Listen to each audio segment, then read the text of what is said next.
چمک تجھ سے پاتے ہیں سب پانے والے، میرا دل بھی چمکا دے چمکانے والے۔ اور برستا نہیں دیکھ کر ابر رحمت، برستا نہیں دیکھ کر ابر رحمت، قدوں پر بھی برسا دے برسانے والے۔ اور آگے فرماتے ہیں کہ تو زندہ ہے واللہ، تو زندہ ہے واللہ، تو زندہ ہے واللہ، تو زندہ ہے واللہ، میری چشم عالم سے چھپ جانے والے، میری چشم عالم سے چھپ جانے والے۔ اور حضرات محترم شاعر کہتا ہے کہ دکھاوے کا نہ کوئی سجدہ کام آئے گا، دکھاوے کا نہ کوئی سجدہ کام آئے گا، خلوص دل کی ضرورت ہے بندگی کے لیے، خلوص دل کی ضرورت ہے بندگی کے لیے۔ حضرات محترم ابھی میں نے جس آیت مقدسہ کی تلاوت کرنے کا شرف حاصل کیا، اس میں رب کائنات ارشاد فرماتا ہے ان الصلاۃ تنہی عن الفحشاء والمنکر۔ اس کا سیدھا صاف ترجمہ یہ ہوتا ہے کہ بے شک نماز روک دیتی ہے برائیوں سے اور بے حیائیوں سے۔ حضرات محترم انسان جب نماز پڑھنے لگتا ہے، انسان جب اللہ کی عبادت کرنے لگتا ہے، انسان جب نیک عمل کرنے لگتا ہے، تو یقیناً وہ برائیوں سے رکنے کی کوشش کرتا ہے، یقیناً وہ بے حیائیوں سے رکنے کی کوشش کرتا ہے۔ حضرات محترم اللہ تبارک و تعالیٰ نے قرآن مقدس میں صاف فرمایا کہ بے شک نماز روک دیتی ہے برائیوں سے بے حیائیوں سے، لیکن حضرات محترم کوئی شخص ہے جو ایک طرف نماز پڑھتا ہے دوسرے طرف غیبت کرتا ہے، کوئی شخص ہے جو ایک طرف نماز پڑھتا ہے دوسرے طرف جھوٹ بولتا ہے۔ اگر کوئی شخص ایسا ہے جو ایک طرف نماز پڑھتا ہے دوسرے طرف کسی کی برائی کرتا ہے، کوئی شخص ایسا بھی ہے جو ایک طرف نماز پڑھتا ہے دوسرے طرف چوری کرتا ہے، کوئی شخص ایسا بھی ہے جو ایک طرف نماز پڑھتا ہے دوسرے طرف چغل خوری کرتا ہے۔ تو حضرات محترم یہ نماز کی غلطی نہیں ہے، بلکہ یہ نمازی کی اپنی کمی ہے، یہ نمازی کی اپنی غلطی ہے، ان کی غلطی کے بنیاد پر یہ ایسا کام کر رہا ہے۔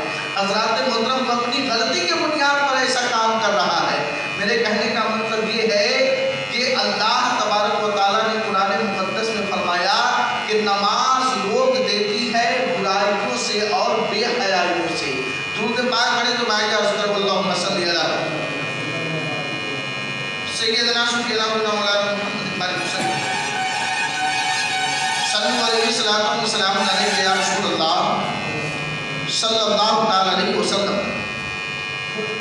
جو ہفتہ پچھلے ہفتہ جو گزرا، میں نے اس ہفتے میں آپ لوگوں کو خاص کر کے اس بات کے بارے میں بتایا تھا کہ غسل کا طریقہ کیا ہے، غسل کس طریقے سے کرنی چاہیے، غسل میں فرائض کتنے ہیں، ان باتوں کو آپ لوگوں نے سمجھا۔ اور دوسری بات یہ بتایا تھا کہ وضو انسان کو کس طریقے سے کرنی چاہیے، وضو میں کتنی چیزیں فرض ہیں، ہے نا، فرائض وضو اور فرائض غسل میں نے آپ لوگوں کو بتایا تھا۔ میں امید کرتا ہوں، یقین کرتا ہوں کہ کم سے کم آپ کے ذہن میں یہ بات ضرور ہوگی، یہ بات آپ کے ذہن و فکر میں ضرور ہوگی کہ جب ہم وضو کے لیے جاتے ہیں یا ہم جب غسل کے لیے جاتے ہیں تو ظاہر سی بات ہے جب ہم غسل کریں گے تو اس میں کچھ فرائض بھی تو ہوگا، ہے نا، جب وضو کریں گے تو اس میں کچھ فرائض بھی تو ہوں گی۔ تو حضرات محترم کہنے کا مطلب یہ ہے کہ میں نے پچھلے ہفتے جو باتیں بتائی تھی وہ بات کو آپ اپنے ذہن و دماغ میں محفوظ رکھیں۔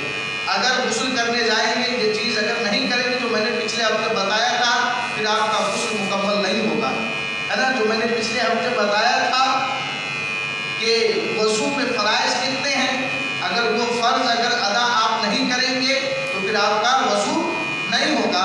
اب ظاہر سی بات ہے جب آپ کا غسل اگر نہیں ہوگا، جب آپ کا وضو اگر صحیح سے نہیں ہوگا، پھر آپ اگر نماز پڑھیں گے تو پھر نماز بھی آپ کی نہیں، ہے نا۔ تو یہ ضروری چیزیں ہیں، ہے نا، یہ ضروری چیزیں ہیں. تو میں نے بتایا تھا کہ غسل میں 3 چیزیں فرض ہیں. غسل میں 3 چیزیں فرض ہیں. کلی کرنا، ناک میں پانی ڈالنا، پورے جسم پر پانی بہانا. اور دوسری بات میں نے یہ بتایا تھا کہ وضو میں 4 چیزیں فرض ہیں. وضو میں 4 چیزیں فرض ہیں. نمبر 1 چہرہ دھونا. نمبر 1 چہرہ دھونا. نمبر 2 دونوں ہاتھوں کو کیوڑی کے سمیت دھونا. کیوڑی سمیت دونوں ہاتھوں کا دھلنا. اور نمبر 3 چوتھائی سر کا مسح کرنا. نمبر 3 سر کا مسح کرنا. اور نمبر 4 ٹخنوں سمیت دونوں پیر کا دھونا. یہ میں نے پچھلے ہفتے آپ لوگوں کو بتا دیا تھا. یہ میں نے پچھلے ہفتے آپ لوگوں کو بتا دیا تھا. اور اس بات کو ذہن نشین کر لیجیے. اس بات کو ذہن نشین کر لیجیے گا. جب آپ اس بات کو ذہن نشین کر لیں گے تو انشاءاللہ تبارک و تعالیٰ آپ ہر موڑ پر کامیاب رہیں گے.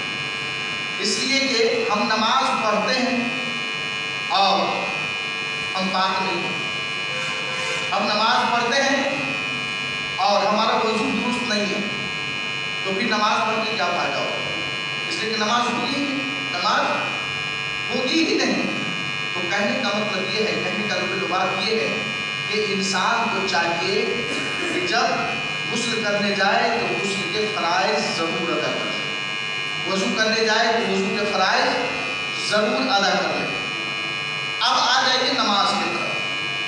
اب آ جائیے نماز کی طرف. اس لیے کہ ہر مسلمان کو جو بالغ ہے، مرد عورت، ہر مسلمان کو کم سے کم نماز کے مسائل ضرور جاننا چاہیے. نماز صحیح کس طریقے سے پڑھیں گے، نماز کا صحیح طریقہ ہر مسلمان کو آنا چاہیے، خواہ وہ مرد ہو یا چاہے عورت ہو. شرط کیا ہے؟ بالغ کا ہونا ہے نا. ہر بالغ مرد عورت پر نماز کا جاننا، نماز کے بارے میں سیکھنا یہ بہت ضروری ہے. لیکن دوستو ہمارے سماج میں، ہمارے معاشرے میں اتنی بڑی بیماریاں پھیلی ہوئی ہے کہ انسان کی عمر 70 سال ہے لیکن تحیات پڑھنے کا طریقہ نہیں معلوم. انسان کی عمر 50 سال گزر چکی ہے لیکن الحمدللہ مکمل طریقے سے پڑھنا نہیں آتا. انسان کی عمر 50 سال گزر چکی ہے لیکن نماز کے بارے میں انہیں کچھ معلومات نہیں ہے. رکوع میں جائیں گے تو کیا پڑھیں گے، سجدے میں جائیں گے تو کیا پڑھیں گے، قاعدہ میں بیٹھیں گے تو کیا پڑھیں گے، سلام پھیرنے سے پہلے کیا پڑھیں گے. حضرات محترم یہ ساری چیزیں کم سے کم جاننا بہت ضروری ہے، یہ لازم ہے. ہم اور آپ نماز پڑھنے آتے ہیں. جب ہم اور آپ نماز پڑھنے آتے ہیں تو نماز کا مکمل طریقہ بھی تو آنا چاہیے. آپ فردن اکیلا مجھ سے نہیں پوچھ سکتے ہیں. تو میں نے یہ سوچا کہ کم سے کم یہ جگہ جو ہے یہ سیکھنے اور سکھانے کی جگہ ہے نا.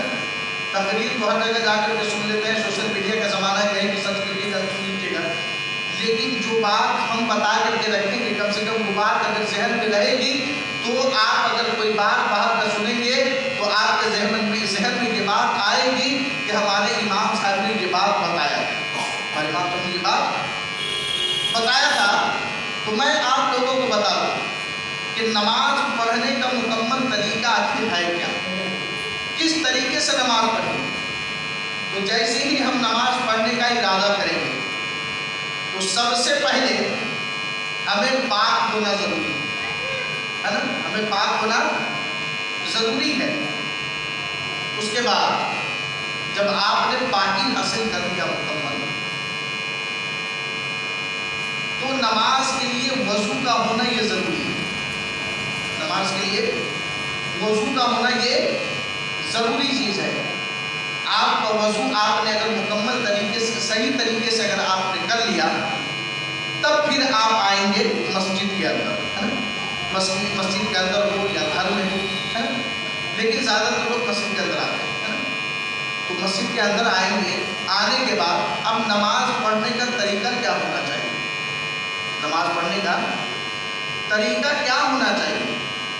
آپ آئیے، آ کر کے اطمینان و سکون کے ساتھ، اطمینان و سکون کے ساتھ دنیا کے جتنے جھمیلے ہیں، دنیا کا جتنا جھنجھٹ ہے سب کو آپ پیٹھ کے پیچھے چھوڑیے، سب کو پیٹھ کے پیچھے چھوڑیے. اور اس کے بعد آئیے، آ کر کے نیت کیجیے ہے نا. نیت کیجیے. آپ کو اگر نیت کرنا آتا ہے، آپ کو اگر نیت کرنا آتا ہے تو زبان سے کہیں. اگر خدا نہ خواستہ کسی کو نیت کرنا نہیں آتا، کسی کو نیت کرنا نہیں آتا، تو میں آپ لوگوں کو بتا دوں کہ دل کے ارادے کا نام نیت. دل کے ارادے کا نام نیت ہے. انسان دل میں ارادہ کر لے کہ آج میں جمعہ کی نماز پڑھنے آیا ہوں اور 2 رکعت فرض نماز کی نیت کرتا ہوں. دل میں ارادہ صرف یہ کر لے، اور امام کے پیچھے پڑھ رہا ہوں، انہوں نے اگر اللہ اکبر کہہ دیا، اللہ اکبر کہیں، اور کہنے کے بعد کان کے لو تک ہاتھ کو اٹھا لے، کان کے لو تک ہاتھ کو اٹھا لے اور آپ کے نیچے باندھ، یہ باندھ لینا چاہیے. اور باندھنے کے بعد ثنا پڑھے انسان. دیکھیے میں پورا مکمل طریقہ بتا رہا ہوں. ثنا پڑھے، ثنا پڑھے. اب چند لوگ ایسے ہیں کہ ثنا کیا ہے یہ یاد نہیں، معلوم نہیں. ثنا کیا ہے یہ معلوم نہیں. تو حضرات محترم مسلمان ہیں، ہمیں اس چیز کو جاننا بہت ضروری ہے. ہمیں اس چیز کو جاننا بہت ضروری ہے. تو اتنی سی بات تو ہم ضرور یاد رکھ سکتے ہیں کہ سبحانک اللہم بحمدک وتبارک اسمک وتعالی جدک ولا الہ غیرک. یہ سب اور اس کا جاننا بہت ہی ضروری ہے. تو ہم ثنا پڑھیں. جیسے ہی ہم نیت کیے، اللہ اکبر کہہ کر کے تکبیر تحریمہ کہے اور ہاتھ کو باندھ لیے. چند لوگ ایسے ہاتھ باندھتے، دیکھیے گا اس طرف میرے طرف، چند لوگ ایسے ہاتھ کو باندھتے ہیں، ٹھیک ہے. چند لوگ یوں باندھ لیتے ہیں، چند لوگ یوں باندھ لیتے ہیں. نہیں، باندھنے کا طریقہ بھی کوئی چیز تو ہوگا. تو اس کو سیکھنے کی کوشش کیجیے، اس کو سیکھنے کی کوشش کیجیے. کم سے کم یہ 3 انگلی جو ہے، مطلب داہنے ہاتھ کی ہتھیلی بائیں ہاتھ کے ہتھیلی کے سامنے ہونا چاہیے. اوپر سے بائیں ہاتھ کے ہتھیلی کے اوپر ہونا چاہیے. اور یہ انگلی سے، یہ انگلی دائیں ہاتھ کی چھوٹی انگلی اور انگوٹھا سے، یہ دونوں گٹھوں کا آپ کو پکڑ لینا ہے، سمجھ لیجیے. تو پکڑیے اور یہ 3 انگلی کو اپنے بائیں ہاتھ کے اوپر رکھنا ہے نا. اب اس کو آرام سے رکھیے، اس کو آرام سے رکھ لیے. سمجھ میں آ رہی ہے بات؟ سمجھ میں آ رہی ہے بات؟ تو آپ جو ہے پورا باندھ لیے. باندھنے کے بعد اب ثنا پڑھنا ہے، ٹھیک ہے. اب ثنا کس پرندے کا نام ہے نہیں معلوم، تو دوستوں میں آپ لوگوں کو بتا دوں کہ الحمدللہ ہم مسلمان ہیں. اور مسلمان کو یہ ہر فرد کو کم سے کم نماز کے بارے میں جانکاری ہونی چاہیے. ثنا پڑھیں. ثنا پڑھنے کے بعد اب جو ہے الحمد شریف پڑھیں گے. الحمد شریف یعنی الحمدللہ رب العالمین. سنت پڑھنے کا وقت کیا جائے گا بھائی صاحب؟ تو آپ جو ہے الحمدللہ پڑھیں. الحمدللہ کیا؟ الحمدللہ رب العالمین مکمل پڑھنا ہے پورا، غیر المغضوب علیہم والضالین. اب اس کے بعد آپ قرآن شریف کی کوئی بھی سورت پڑھیں. قرآن شریف کی کوئی بھی سورت پڑھیں. سورت پڑھنے کا طریقہ کیا ہے؟ کتنا پڑھنا چاہیے؟ چھوٹی اگر کوئی ایک سورہ پڑھ لے، چھوٹی سورہ ہو تو کوئی ایک سورہ پڑھ لے، یا 3 آیت پڑھے، یا 3 آیت پڑھے، یا اگر ایک ہی آیت ہو اور 3 آیت کے مقدار ہو، ایک ہی آیت ہو تو 3 آیت کے مقدار ہو تو اتنے ہی پڑھ کر کے آپ جو ہے رکوع میں جا سکتے ہیں. رکوع میں جا سکتے ہیں. جیسے مان لیجیے ایگزامپل کے طور پر میں آپ لوگوں کو بتا دوں، ہے نا، کہ جیسے چھوٹی سورہ اگر پڑھتے ہیں مان لیجیے تو قل هو اللہ احد اللہ الصمد لم یلد ولم یولد ولم یکن له کفوا احد، ہے نا، یہ ایک سورہ ہو گیا، ہے نا. اور اگر آپ کو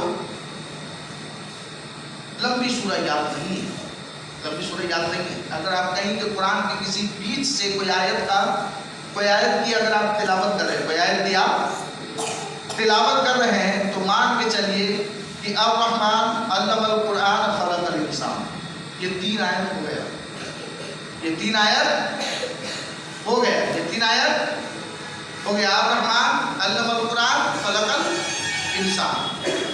اگر کسی نے اتنا بھی اگر پڑھ لیا، اتنا بھی اگر پڑھ لیا تو آپ نے قرأت کا حق ادا کر دیا، آپ نے قرأت کا حق ادا کر دیا۔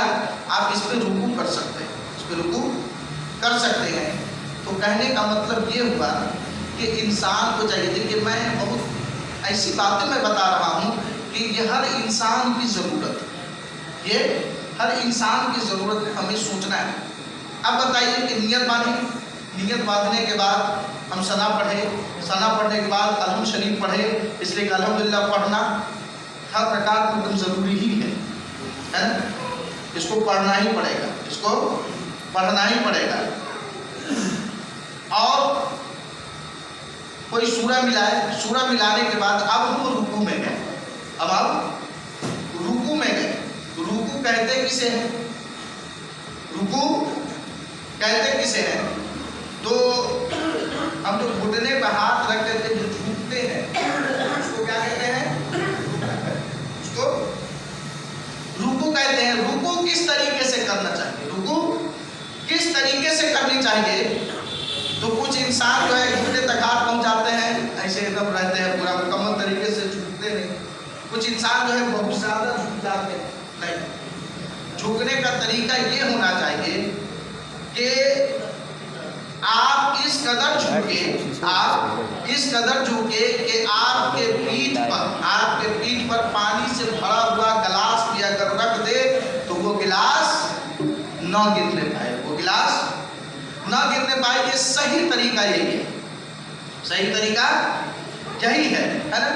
اور جب رکوع میں جائے تو اپنے گھٹنوں کو جو ہے، اپنے گھٹنوں کو ہے اس انگلی سے زور سے دبا کر کے رکھتے، زور سے دبا کر کے پکڑ کے رکھتے ہے نا۔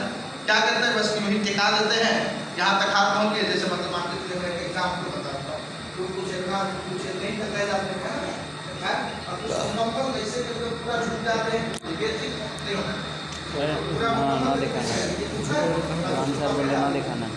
اب ہمارے پیٹھ پر کوئی گلاس رکھ دے گا تو وہ گرے گا نہیں گرے گا، اس لیے کہ ایک رنگ ہے، ایک برابر ہے، ایک برابر ہے۔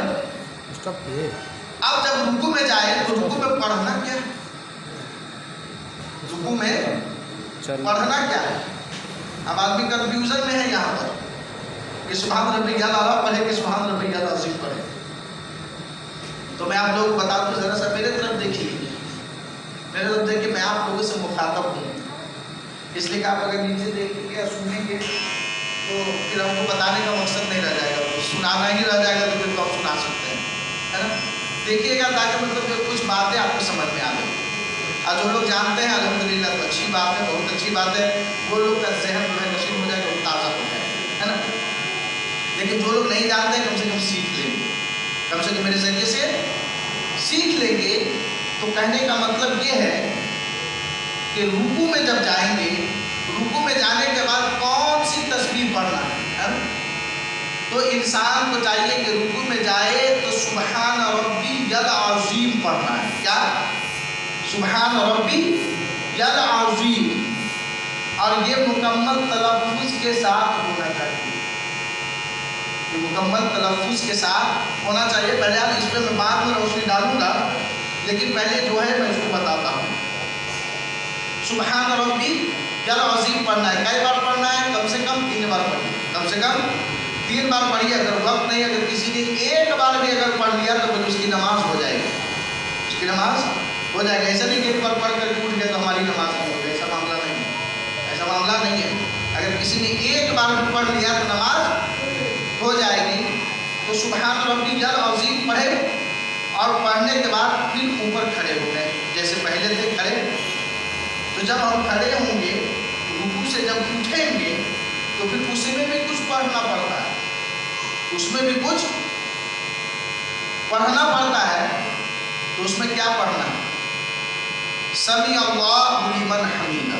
کیا؟ سمی اللہ لمن حمیدہ۔ آپ اگر اکیلا نماز پڑھ رہے تو پیچھے نماز پڑھ رہے ہیں، امام کے پیچھے نماز پڑھ رہے ہیں، تو امام صاحب اگر کہیں گے سمیع اللہ لمن حمیدہ، تو آپ کو کہنا ہے ربنا لک الحمد، ربنا لک الحمد۔ یہ پڑھنا ذہن میں رکھیے گا کہ رکوع میں کیا پڑھے تھے، جب ہاتھ باندھے تھے اللہ اکبر کیے تو کیا پڑھے تھے، ٹھیک ہے، اس کے بعد میں کیا پڑھا ہوں، ٹھیک ہے، یہ ساری بات کو ذہن میں رکھنا ہے، ٹھیک ہے، اور ترتیب بائی ترتیب ہونا چاہیے۔ ترتیب میں اگر الٹا کیجیے گا تو پھر معاملہ خراب ہو سکتا ہے نا، ترتیب بھی بہت ضروری ہے۔ تو انسان کو چاہیے کہ جب رکوع سے اٹھے تو سمیع اللہ لمن حمیدہ کہے، ہے نا، اور اس کے بعد فوراً رکوع سے اٹھے سمیع اللہ لمن حمیدہ کہے، اور کہنے کے فوراً بعد آپ جو ہے سجدے میں چلے جائیں، آپ جو ہے سجدے میں چلے جائیں۔ تو چند لوگ ایسے ہیں جو سجدے میں جاتے ہیں تو ان کے گھٹنا جانے سے پہلے اس کا ہاتھ چلا جاتا ہے، ہاں، چند لوگ ایسے ہیں تو گھٹنا پہلے نہیں لگائیں گے زمین میں، نہیں، پہلے یہیں سے ہاتھ جوڑیں گے اور اس کا تب جا کر جہاں پہ گھٹنا لگے گا تب جا کے ان کے ناک کے پیشانی ایسے کرتے ہیں۔ تو صحیح طریقہ کیا ہے؟ صحیح طریقہ یہ ہے کہ آپ جو ہے جب سجدے میں جائیں گے تو پہلے آپ کا گھٹنا جو ہے زمین سے لگنا چاہیے۔ گھٹنا کہتے ہیں کسے اپنی زبان میں ٹھیونا کو گھٹنا کہتے ہیں، ہے نا، گھٹنا جو ہے وہ زمین میں لگنی چاہیے۔ اس کے بعد کیا ہے، گھٹنا کے بعد دونوں ہاتھ جانا چاہیے، دونوں ہاتھ جانا چاہیے۔ اس کے بعد کیا ہے، ناک جانی چاہیے، اس کے بعد پھر پیشانی لگنی چاہیے، ہے نا۔ اب کیا معاملہ ہے کہ جب ہم سجدے کے حالت میں جاتے ہیں تو ہمارے دونوں پیر کی انگلی کے حالات کیسے ہونے چاہیے یہ نہیں معلوم ہے۔ چند لوگ کا یوں رہتا ہے، چند لوگ کا یوں بچھا ہوا رہتا ہے نا، لیکن صحیح طریقہ یہ ہے کہ دونوں پیر کے کم سے کم تین انگلی کے پیٹ کا لگنا، تین انگلی کے دونوں پیر کی بات نہیں کر رہا ہوں، سجدے کی حالت میں دونوں پیر کے تین انگلی کے پیٹ کا لگنا یہ واجب ہے۔ پتہ چلا کہ ایک پیر ایسے رکھے، مان کے چلیے ایک پیر ایسے رکھے ہوا ہے، اس کا پیٹ لگا ہوا ایسے ہے اور دوسرا پیر ایسے ہے، تو پھر معاملہ خراب ہو جائے، اس لیے کہ یہ واجب میں سے ہے۔ اور ظاہر سی بات ہے واجبات اگر چھوٹا تو پھر سجدہ سہو آپ کے اوپر لازم آئے گا۔ اگر آپ نے سجدہ سہو نہیں کیا تو پھر آپ کی نماز نہیں ہوگی، تو کم سے کم دونوں پیر کے تین انگلی کا لگنا یہ واجب ہے۔ تو دونوں پیر کے تین انگلی لگے ہوئے ہونے چاہیے اور اتنا دبا ہوا ہو کہ کم سے کم ناک اور پیشانی پہ زور پڑنی چاہیے، ناک اور پیشانی پہ زور پڑنی چاہیے، ناک اور پیشانی جو ہے زمین میں دبے ہوئے ہونے چاہیے۔ تو حضرات محترم، اب اس کے بعد جب ہم ایک سجدہ کیے، سجدے میں گئے تو پڑھیں گے کیا؟ سجدے میں گئے تو خالی سجدہ میں جا کے اٹھ تو نہیں جانا ہے، کچھ نہ کچھ تو پڑھنا ہے۔ جب ہم سجدے میں جائیں گے تو سجدے میں سبحان ربی الاعلیٰ کہیں گے۔ کیا کہیں گے؟ سبحان ربی الاعلیٰ، سبحان ربی الاعلیٰ۔ چند لوگ ہیں سبحان ربی اعلیٰ بول دیتے ہیں، تو یہ نہیں بولنا ہے، بلکہ سبحان ربی الاعلیٰ۔ صحیح طریقہ یہ سبحان ربی الاعلیٰ، یہ کم سے کم 3 مرتبہ بولے، کم سے کم یہ بھی 3 مرتبہ بولے۔ اگر وقت ہو 5 مرتبہ بولے، وقت ہو تو 7 دفعہ بولے، وقت ہو تو 9 دفعہ بولے، ہے نا، مطلب جوڑ نہیں بولنا ہے، پھر جوڑ بولنا ہے، کہہ لیجیے، ٹھیک ہے، جو قدر تا قدر، ایسی معاملہ ہے نا۔ تو حضرات محترم، کہنے کا مطلب کہ سجدے میں گئے تو آپ جو ہے مکمل سجدہ کرنے کا طریقہ سمجھ جائیے، سجدے کرنے کا طریقہ سمجھیے، اور اس کے بعد جو ہے سجدے میں جائیے تو سبحان ربی العظیم پڑھے۔ اب اس کے بعد سجدے سے اٹھے تو داہنا پیر جو ہے یہ کھڑا ہونا چاہیے، دائنے پیر کا پیٹ جو ہے پیٹ